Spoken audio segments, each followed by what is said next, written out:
Hello po, good morning. Ito na naman po, may ipapakita naman ako sa inyo na isang klase ng brown stone. Shiny. Shiny ang kinis kinis ng bato. Para naman siyang avocado ang forma kakaiba Tingnan mo, kakaiba na naman siyang brown stone. Very shiny.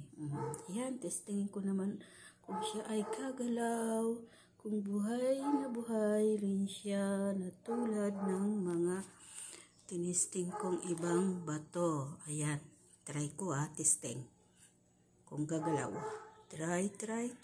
Uy, ayan. Uy, galing Ayan lah, buhay na buhay rin Yan. Ang bilis umikot. Kakaiba. Ayan. Bilis. Ayan. Mga kakaibang tong bato na to. Naalala ko yung sinasabi ko kahapon. Kasi dati, mayroon akong sinusubaybayan na isang YouTuber din na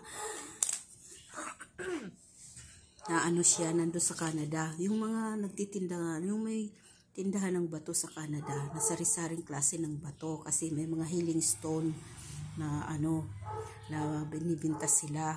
Basta sila, ang laki ng kanilang pwesto sa Canada, pinakita niya Tapos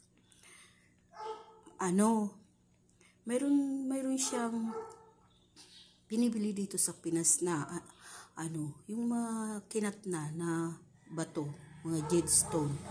Ayun, bumibili siya dito sa Pinas at ang sabi niya, pang display daw niya yun, inilalagay niya sa mga base niya. Mga cut na yun, na small na yun, na square, ang gaganda. Ayun, kaya yung mga namin dito, yung mga bato na mga makikintab namin dito, mga malalaki, ayun din ang aming plano doon, ikakat-kat yun, tapos yun nga, bibenta namin. Kasi mayroon din akong ibang subscribers nagtatanong kung nagbibenta raw nagbibenta raw kami yung mga pang fashion ba. Kaso wala pa nga kaming machine, kaya siyempre hindi pa kami makakilo sa ngayon. Kaya tapos yung nandun sa sa Canada dati, nagpapa-raffle siya, tapos nagbibigay siya ng yung mga early bird na tinatawag na magko-comment sa kanyang video. Kasi nag-umpisa pa lang ako doon, nasa pa lang yung kanyang ang kanyang subscriber nasa 300. Tapos ayun, nagpaparapol siya, nagbibigay siya ng pera, yung kung sino yung maka early bird na magko-comment doon sa kanyang video sa loob ng isang buwan, siya perming top 1, bibigyan niya ng 4,000. Tapos ako naman, siyempre hindi pa naman ako nag-a-upload. Minsan nangungunahan ako mag-comment kasi siyempre tuwang-tuwa ako pag ako mabigyan ng gano'n sa mga niya, pag-wish niya. Ayan, ang bilis Tapos dyan, isa nga ako sa napili niya mabibigyan ng kanyang pag-wish na yung Lucky Charm.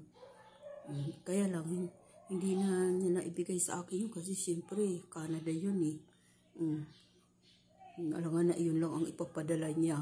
Pero nangako siya na kinuha niya yung address ko kasi ipapadala nga niya sa akin. Tapos nagbakasyon sila ng magkakapatid dito sa Pinas. Yun, hindi na ako na na-contact.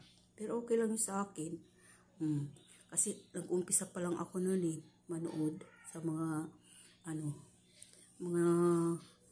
mga YouTuber na mga nagtuturo tungkol sa mga Lucky Charm, yun, mga pangontra. Kasi mga sila, retailer sila eh. Tapos ayun nga. At sila nga, tapos nagulat na nga lang ako kasi panahon yun ng pandemic eh. Tapos nagulat na nga lang ako kasi nung tiningnan ko yung kanyang channel, wala na kahit isang upload. Wala na, nabura na. Ewan ko anong nangyari doon. Bakit nawala yung mga upload niya? Hindi na siya active. Yun, sayang naman yun eh. Susubaybayan ko yun eh. Silang magkakapatid, tatlo silang magkapatid nakatira sa Canada. Tapos yun ang kanilang doon. Yung may tindahan silang malaki sa Canada na mga sari-saring mga bato. Iba-ibang mga bato. Kaya ayun. Tapos, ayun nga. Bumibili siya dito sa Pinas ng mga cut na mga batong mga maganda. Yung tulad ng mga jade stone, mga kulay green. Yun, bumibili sila dito. Pinapakita niya, oh. Mga nagpakapak na mga cut na bato. Ang gaganda tingnan. Yun. Kaya, sa tamang panahon, ayan, magkakaroon din kami ng machine pang-cut sa aming mga bato para pambinta. Ayun. At ang galing-galing ng to. Itong bato na to talaga. Mayroon ito umaano sa amin eh. Yung gustong dali sa gemologist. Yung patisting daw niya. Itong ang kinis-kinis ng bato.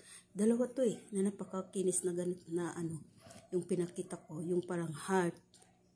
Tapos ito, gustong hinihingi sa amin at dadalhin daw niya doon sa kaibigan niya na gemologist sa Pasig at ipapatisting niya. Hindi ko binibigay. Hindi namin binibigay kasi mahirap na. Ayoko.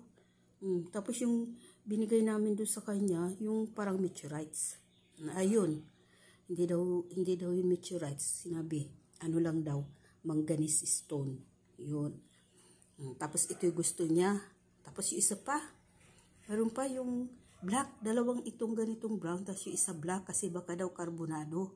Yun, yung black na stone, hindi ko rin binigay. Ayaw ng asawa ko kasi mahirap na nga eh. Mahirap magtiwala.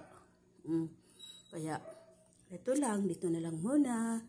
Dito na lang muna sila sa amin. Yan lang po. Thank you for watching. God bless. God bless us all. Bye.